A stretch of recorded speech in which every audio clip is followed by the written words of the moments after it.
برابری پارٹی کے سربراہ اور ماضی کے نامور گلوکار جواد احمد نے دعویٰ کیا ہے کہ میں اس ملک کے لوگوں کے پاس آخری چانس ہوں کیونکہ پھر مجھ جیسا کوئی بندہ عوام کو نہیں ملے گا۔ جواد احمد کے ایک انٹرویو کا ویڈیو کلپ سوشل میڈیا پر خاصے وائرل ہو رہا ہے جس میں انہیں اپنی سیاسی شخصیت سیاسی جماعت سے متعلق دعویٰ کرتے دیکھا گیا۔ وائرل کلپ میں جواد احمد نے کہا کہ میں اس ملک کے پاس آخری چانس ہوں کیونکہ میں جو کام کر رہا ہوں وہ مشکل کام ہے اور اس کی 3 وجوہات ہیں۔ اس بارے میں مزید جانتے ہیں انہی کی زبان۔ میں آخری چانس ہوں ان کے پاس، اس کی 3 وجہ ہیں۔ میں ایک مشہور آدمی ہوں اس ملک کے اندر، مجھے کروڑوں لوگ جانتے ہیں۔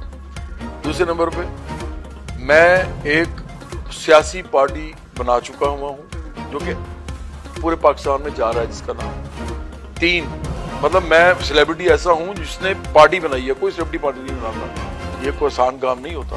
اپنے پیسے بھی لگتے ہیں، عزت بھی آپ کو بازار میں لے کے لانی پڑتی ہے، لوگ آپ کو برا بھلا بھی کہتے ہیں۔ تیسری بات کیا ہے کہ میں جو ہوں ایک انقلابی سیاسی پارٹی بنا رہا ہوں جو کہ عام لوگوں کی پارٹی ہے۔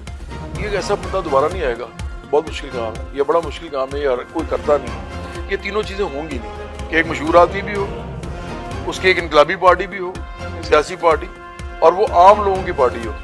تو یہ اس ملک کے لوگوں کا آخری چانس ہے، اس کے بعد اس ملک میں ویسے ہی ٹوٹ جانا ہے، اس کے حصے ہو جانا ہے۔ یہ تو اشرافیہ نے کھا جانا ہے نا۔ بھئی عمران خان جب یہ ملک ٹوٹے گا، عمران خان تو اپنی جائیدادیں بیچ کے باہر چلا جائے گا، اور کیا کرے گا؟